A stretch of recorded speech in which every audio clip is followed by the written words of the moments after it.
In this video, I'm going to share with you one habit that has helped me to hear God's voice for myself. So many people struggle to know what God is saying to them, to hear God for themselves.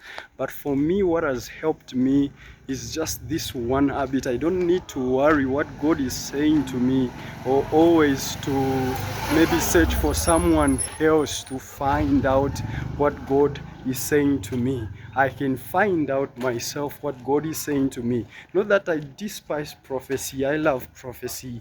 I love someone speaking into my life, but I don't have to always rely on that, where for me to find out what God is calling me to do or what God is saying to me, I need to look for someone to speak into my life. So that's not the case for me. I can hear God for myself anytime that I want to. And what is this habit? So the habit is just simply studying the Word of God, spending time to study the Word of God. How does studying the Word of God help me to hear God for myself? You need to realize that in the beginning was the Word, and the Word was with God, and the Word was God. So God and His Word are one. So if you know the Word of God, you will know God's voice. You cannot mistake it. You will know God's voice. He says, my sheep knows my voice, and they know me. So it is very important for you to engage in His Word. So he says, my sheep knows my voice and they follow me.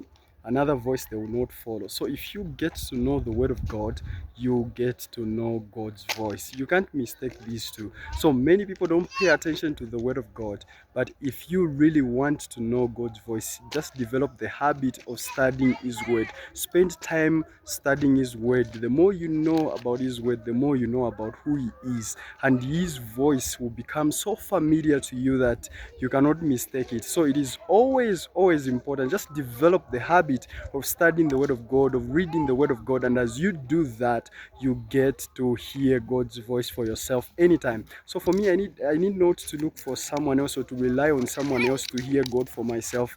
I always hear God for myself because I know His Word and He speaks to me. That's the most important thing. This is the habit that has helped me. So if you can implement it in your life, it will help you too. Thank you for watching. Kindly subscribe. God bless.